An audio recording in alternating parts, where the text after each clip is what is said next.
Good afternoon, Jackie. Thank you for that. Thanks for coming in on a snow day for the rest of the government in the country. And as much of the country feels the impacts of that winter storm, President Trump continues to monitor the situation closely, and he has remained in constant contact with FEMA and emergency responders. President Trump also quickly approved 12 federal emergency disaster declarations within 24 hours for the states of Arkansas, Georgia, Indiana, Kentucky, Louisiana, Maryland, Mississippi, North Carolina, South Carolina, Tennessee, Virginia, and West Virginia, enabling these states to access critical federal resources to supplement their response efforts if needed. These declarations will help state-led efforts of turning power back on, clearing roads for emergency services, and keeping communities safe. The White House will continue to correspond directly with governors and local officials in the coming days, especially in those states that were harshly impacted by this storm. I would also like to address the chaotic scenes in Minnesota over the weekend. Nobody in the White House, including President Trump, wants to see people getting hurt or killed in America's streets. This includes Renee Good, Alex Preddy, the brave men and women of federal law enforcement, and the many Americans who have been victimized at the hands of illegal alien criminals. Saturday's shooting remains under active investigation by Homeland Security Investigations and the FBI. The Customs and Border Protection is also conducting their own internal review. As President Trump said yesterday, the administration is reviewing everything with respect to the shooting, and we will let that investigation play out. But let's be clear about the circumstances which led to that moment on Saturday. This tragedy occurred as a result of a deliberate and hostile resistance by Democrat leaders in Minnesota.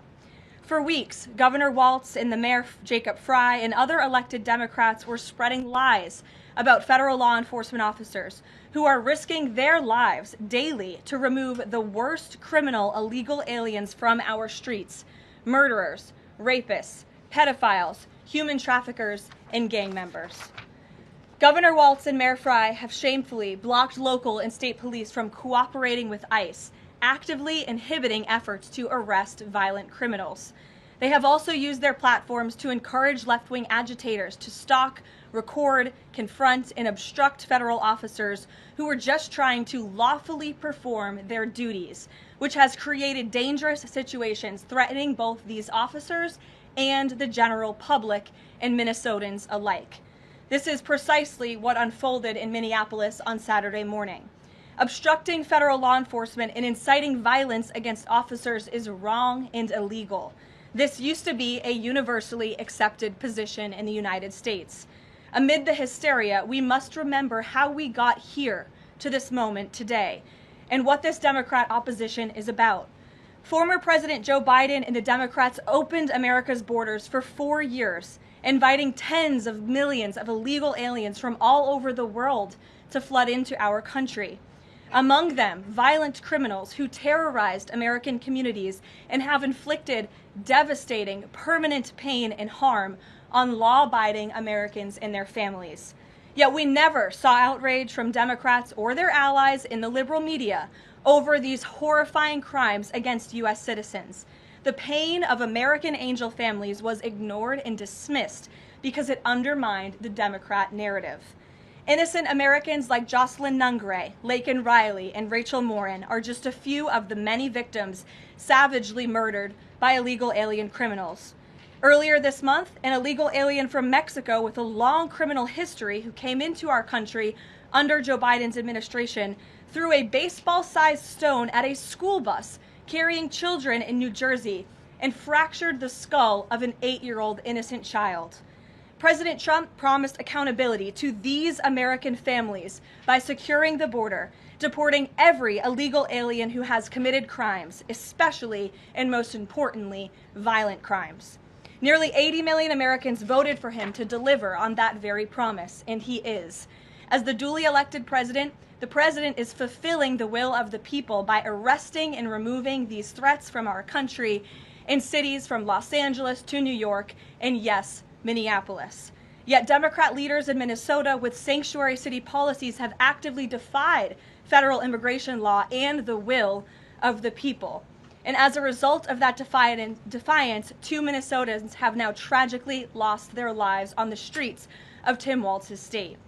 It is President Trump's hope and wish and demand for the resistance and chaos to end today. That's why President Trump spoke with Governor Walz directly this morning, and he has outlined a clear and simple path to restoring law and order in Minnesota. Number 1, Governor Walz, Mayor Frey, and all Democrat leaders should turn over all criminal illegal aliens currently incarcerated in their prisons and jails to federal authorities, along with any illegal aliens with active warrants or known criminal histories for immediate deportation. Number 2, state and local law enforcement must agree to turn over all illegal aliens who are arrested by local police. And then thirdly, local police must assist federal law enforcement in apprehending and detaining illegal aliens who are wanted for crimes, especially violent crimes. If Governor Walz and Mayor Frey implement these common sense cooperative measures that I will add have already been implemented in nearly every single other state across the country, Customs and Border Patrol will not be needed to support ICE on the ground in Minnesota.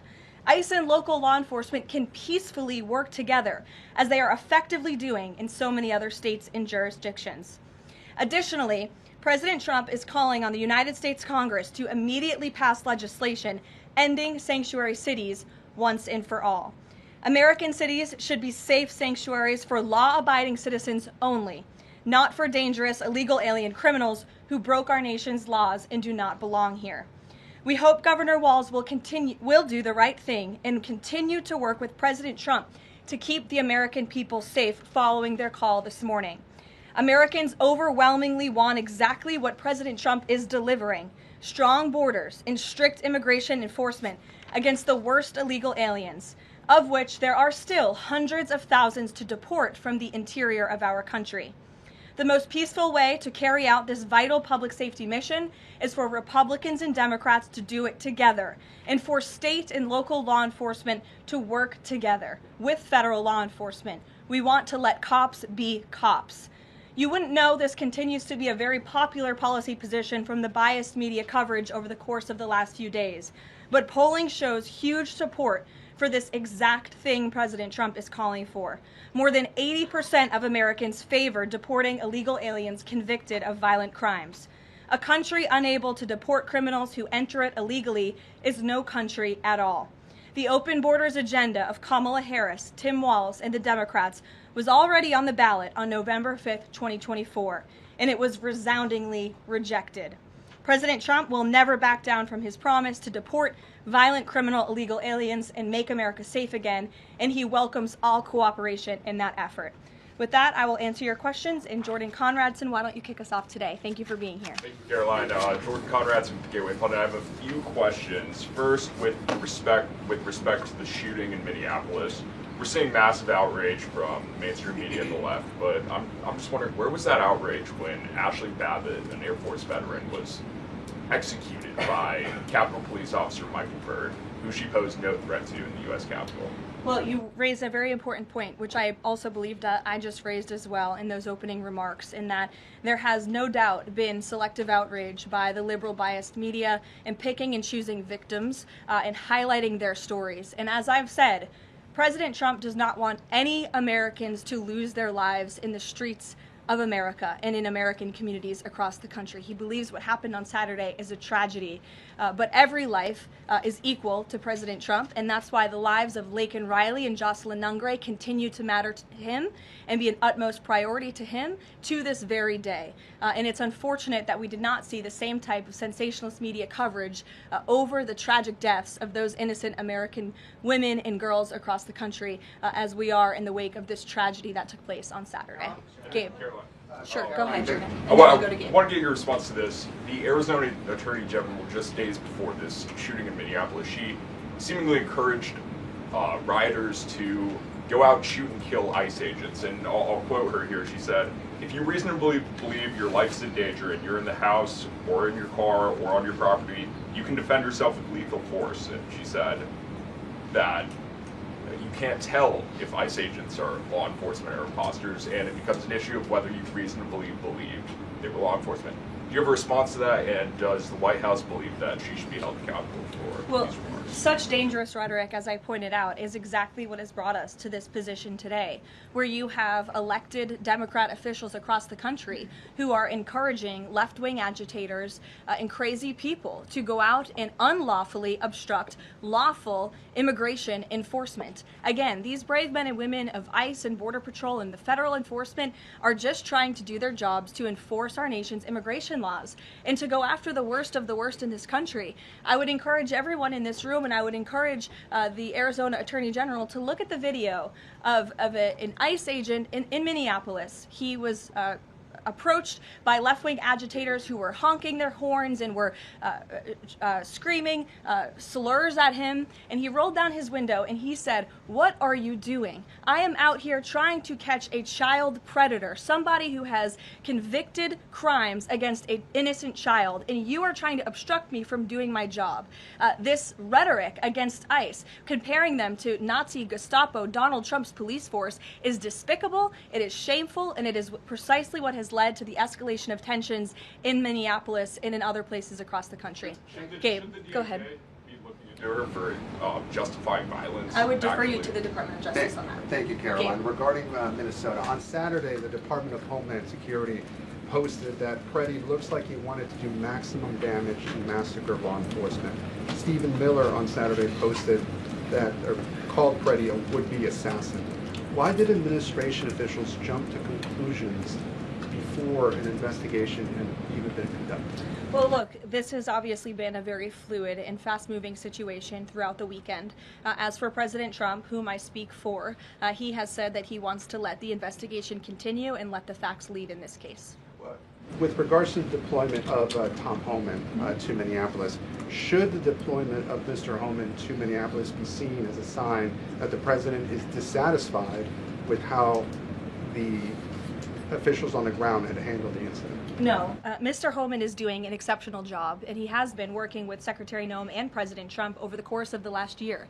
Secretary Noem still has the utmost confidence and trust of the President of the United States, and she's continuing to oversee the entire Department of Homeland Security and all of the immigration enforcement that's taking place across the whole entire country. Of course, Secretary Noem is also in charge of FEMA, and we are in the wake of a brutal winter storm where hundreds of thousands of Americans have been impacted by that. So Borders Are Homan is in a unique position to drop everything and go to Minnesota to continue having these productive conversations with state and local officials, and I know that he's catching a plane in just a few hours to do just that at the request of the president. Jennifer. On Saturday's shooting, has the president been briefed, and have you been briefed on specific details of the shooting? How many shots were fired? How many guns discharged? And I mean, did the protesters' gun go off, or only the officers' guns? Do you have any of those details?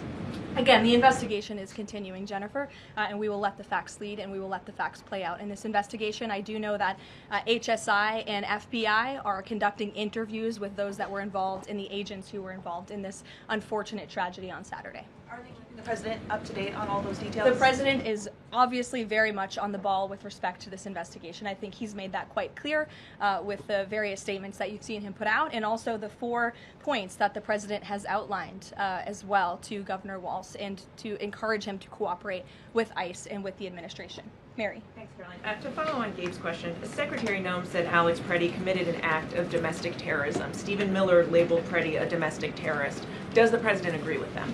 Look, as I've said, I have not heard the president characterize Mr. Preddy in that way. However, I have heard the president say he wants to let the facts in the investigation lead itself. Was he alarmed to hear his top officials referring to him in that way, rushing to that judgment? Danny, go ahead. Thanks, Karoline. On Stephen Miller's comments, will Stephen Miller be apologising to the family of Alex Preddy for calling him, quotes, an assassin who tried to murder federal agents, despite the fact that, as you say, this is still under investigation? Look, again, this incident remains under investigation, and nobody here at the White House, including the President of the United States, wants to see Americans hurt or killed and losing their lives in American streets. And we mourn for the parents. As a mother myself, of course, I cannot imagine the loss of life, especially losing one's child.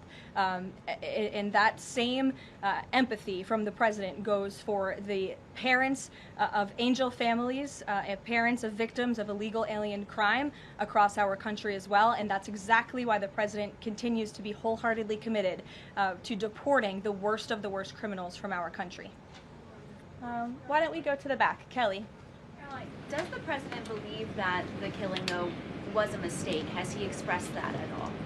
Again, the president has said, we have to review it, and this investigation needs to continue, and he's letting the facts on the investigation lead itself. Does he want the body camera footage to be released to the public?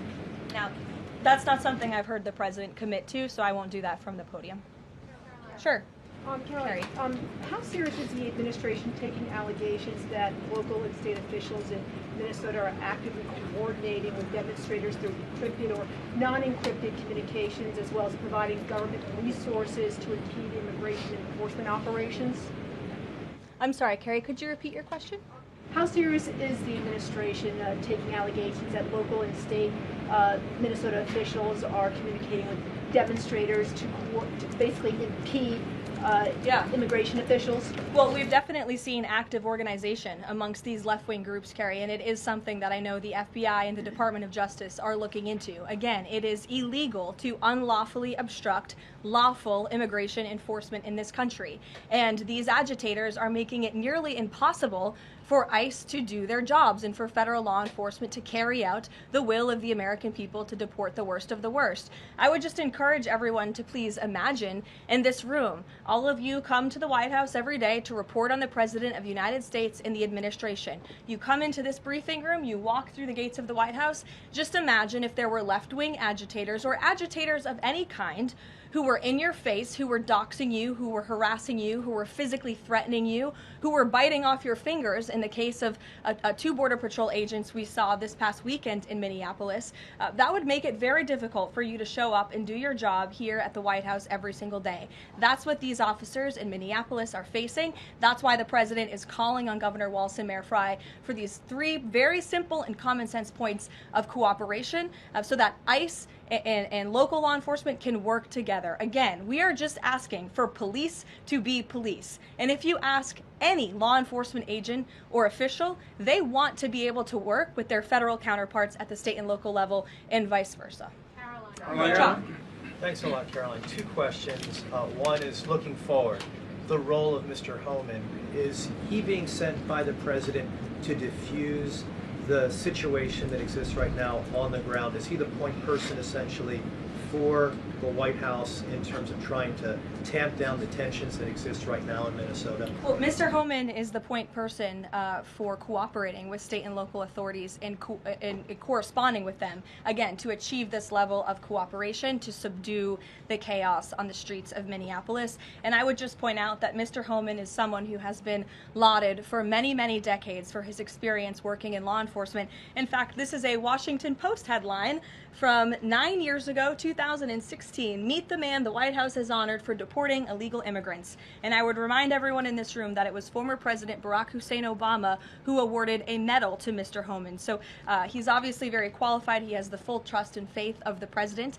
He will continue to have these meetings in the hopes that ICE and local law enforcement can cooperate and work together to have successful immigration enforcement, as we've seen in almost every other state across the country. Jake. Secondly, Caroline, can you talk a little bit about tomorrow's trip by the president to Iowa, what the purpose of that trip is, what the goals of that trip are? Sure, yes. Tomorrow, President Trump will be traveling to Des Moines, Iowa. He will be making a local visit at a local business, and then he will be giving a speech on affordability and on the economy. And I know he very much looks forward to being there, to meeting with the great people of Iowa, but also lawmakers as well. Jake. Caroline, a couple quick questions. First, does the president remain fully confident in Kristi Noem's ability to lead the DHS? Yes. And then just secondly, just on that Wall Street Journal reporting that we saw yesterday, the president said at some point that the immigration enforcement officers would leave Minneapolis. Did the Saturday killing of Alex Preddy expedite that withdrawal at all? To your first question, the answer is yes. He still has confidence and trust in Secretary Noem. To the second question, I would point you back to what I said earlier.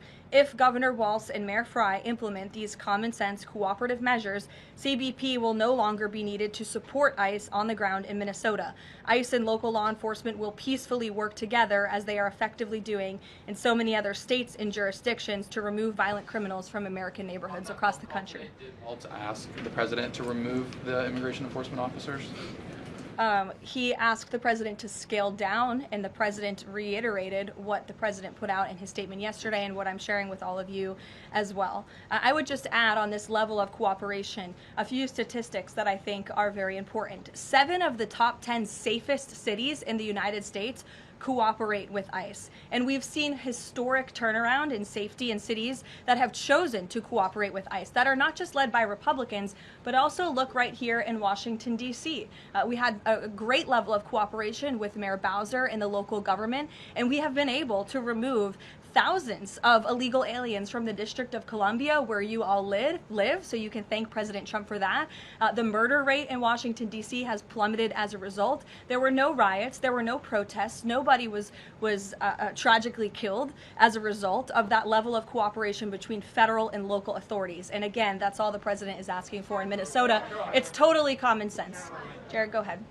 Thank you. Karoline, in this process, you continue to describe the situation in Minneapolis as chaos. Was there any mistake made by Secretary Noem that led the president to send Mr. Homan there? I'm sorry, I don't understand your question. Did Secretary Noem make a mistake which led to... If she made any mistake that could lead the president to send Mr. Homan to Minneapolis? No, as I already mentioned, Mr. Homan has been working alongside Secretary Noem and for the president over the course of the last year. And again, he's uniquely positioned to hop on a flight to Minnesota today to continue this correspondence with state and local authorities, and that's what he's going to be doing. Fran. Karoline, is it the White House's position that Americans have the right to show up to these ICE operations and film, document, or protest the law enforcement actions? All Americans have a First Amendment constitutional right, of course. But Americans do not have a constitutional right to impede and obstruct lawful immigration enforcement operations. That is actually a crime, and it's something that we've seen taking place in the streets of Minneapolis, which again is leading to these dangerous circumstances that these federal law enforcement officers have been forced to work within. Back to the call with Governor Walz this morning. The president described it as respectful. He said, we seem to be on a similar wavelength, but you had strong criticism for the governor and the Minneapolis mayor, Jacob Frey, just now. So could you explain the difference in tone between what the president had said in his True Social post and I think some of the criticisms that you just levied from the podium? Fran, I think the criticisms that I laid out, I'm painting the picture for all of you in this room, are what led to the moment that we are in today, where Governor Walz and President Trump are having a conversation, a constructive and productive conversation to end the chaos and the lawlessness that has taken place in Governor Walz's state. Elena. Thank you. I had a question. With Homan now going to Minnesota, is Gregory Bovino also going to remain in Minnesota overseeing these ICE operations? Mr. Bovino is a wonderful man, and he's a great professional. He is going to very much continue to lead Customs and Border Patrol throughout and across the country. Mr. Homan will be the main point of contact on the ground in Minneapolis. And to follow up, given what we've heard from several Trump administration officials, people like Stephen Miller, as people point out, calling him a domestic terrorist, Bovino saying that Preddy was out to massacre law enforcement, why not require ICE agents to wear body cameras to clear up some of the disputes that we are hearing from witnesses and video footage versus what the administration has been saying? Well, that's a policy question that I know the policy folks in the building are having with members on Capitol Hill, and I'll leave it to them and the president to make that decision. And I just have a final question is on, you were talking about the level of cooperation that the president talked about with Governor Walz. Will the administration commit to cooperating with local officials on this investigation into Alex Preddy? The president spoke about this with Governor Walz and said he would have a discussion about it. He did not make a commitment, and so therefore I won't make that commitment here. I would just remind all of you in the media, because I've seen a lack of reporting on this fact, there are investigations into what took place on Saturday. The Homeland Security investigations and the FBI have teamed up for an investigation, and there's also an internal CBP investigation, an internal review of what is happening on the ground in Minnesota. The president supports those investigations, and as I've said repeatedly, he wants to see them move forward. Phil. FBI Director Kash Patel said in a Sunday interview, quote, "You cannot bring a firearm loaded with multiple magazines to any sort of protest." Does the president believe the Second Amendment rights remain in effect even when protesting? The president supports the Second Amendment rights of law-abiding American citizens. Absolutely. There has been no greater supporter or defender of the right to bear arms than President Donald J. Trump. So while Americans have a constitutional right to bear arms, Americans do not have a constitutional right to impede lawful immigration enforcement operations. And any gun owner knows that when you are carrying a weapon, when you are bearing arms, and you are confronted by law enforcement, you are raising the assumption of risk and the risk of force being used against you. And again, that's unfortunately what took place on Saturday.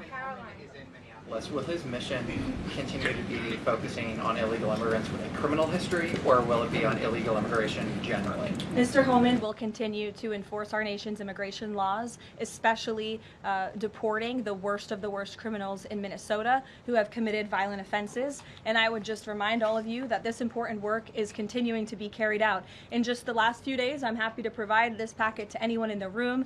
ICE has arrested multiple violent criminals, illegal aliens within Minnesota. Many of them have convictions for assault, driving under the influence, fraud.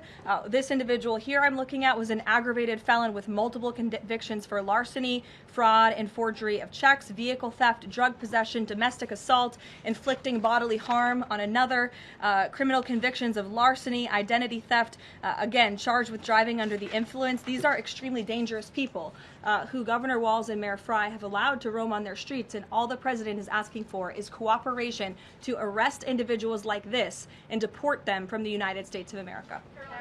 I'll take a couple more. Go ahead. Okay, so this weekend the president posted that this is a cover-up of the fraud in the state of Minnesota. He also posted Minnesota is a cover-up. These both happened after the shooting.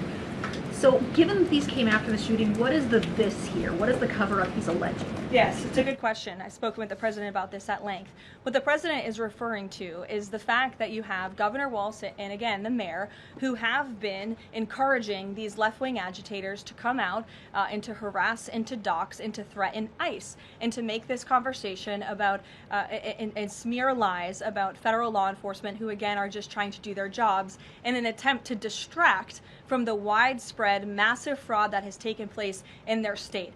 Billions and billions of dollars has been stolen from law-abiding taxpayers in Minnesota, and the administration continues to be very focused on getting to the bottom of it, and especially, and the president raised a good question over the weekend, with respect to Congresswoman Ilhan Omar, who now has a net worth within the millions, and one must ask themselves, why and how is that possible? Is she connected to the fraud rings that we have seen taking place within her state and her own district? It's a question the American people are raising, and the president believes it's one worth answering. Haley. Thanks, Karoline. I want to go back to some of the comments from Stephen Miller and Secretary Noem. You've made clear the president wants to see the investigation play out when answering some of the questions on the specific details. Is he concerned that some of those definitive statements made by other officials risks public perception of the credibility of those investigations now playing out? Again, the president believes that these investigations are credible, they are continuing, they are active, and he wants to let them play out. Alex. Karoline, thank you. Is the administration willing to separate DHS funding from other funding bills in order to avoid a broader shutdown? Look, at this point, the White House supports the bipartisan work that was done to advance the bipartisan appropriations package, and we want to see that passed. Policy discussions on immigration in Minnesota are happening. Look, the president is leading those discussions, as evidenced by his correspondence with Governor Walz this morning, but that should not be at the expense of government funding for the American people, which would include, as you know, Alex, FEMA funding, and we are in the midst of the storm that took place over the weekend, and many Americans are still being impacted by that. So So we absolutely do not want to see that funding lapse, and we want the Senate to move forward with passing the bipartisan appropriations package that was negotiated on a bipartisan basis. And secondly, there's another round of Russia-Ukraine talks this weekend, Sunday. I wonder if you can walk us through with the president, how he'll be involved in that, if at all. We'll be talking to President Putin, President Zelensky ahead of those meetings. I'm not tracking any scheduled calls at this point in time. However, the president remains deeply involved, and of course he's being apprised by his advisors, namely Jared Kushner and Special Envoy Witkoff, on these talks. They had a multilateral meeting this past weekend, which didn't get a ton of coverage, but that was historic in nature, where the president's team has really brought two sides of this war to the table together to move the ball closer towards peace. So the president is not giving up on the peace process. He obviously just met with President Zelensky when we were in Davos, Switzerland, but I'm not tracking any calls scheduled for this week. On one more foreign policy point, I will point out, as you all saw, the last remaining body of the hostages, Israeli hostages in Gaza, has been returned. This is a huge foreign policy feat for the President of the United States, for the State of Israel, and frankly for the whole world. The President made the impossible possible, and so it's great news for the President, for the United States, for our allies, and also for peace in the Middle East. And I understand that more than 20 new additional countries have also signed up to join the newly established Board of Peace with respect to the rebuilding of Gaza, which is another historic accomplishment for this president. So thank you all very much, and we'll see you in Iowa tomorrow. Did the president talk to us? Karoline. Yeah, but I want to.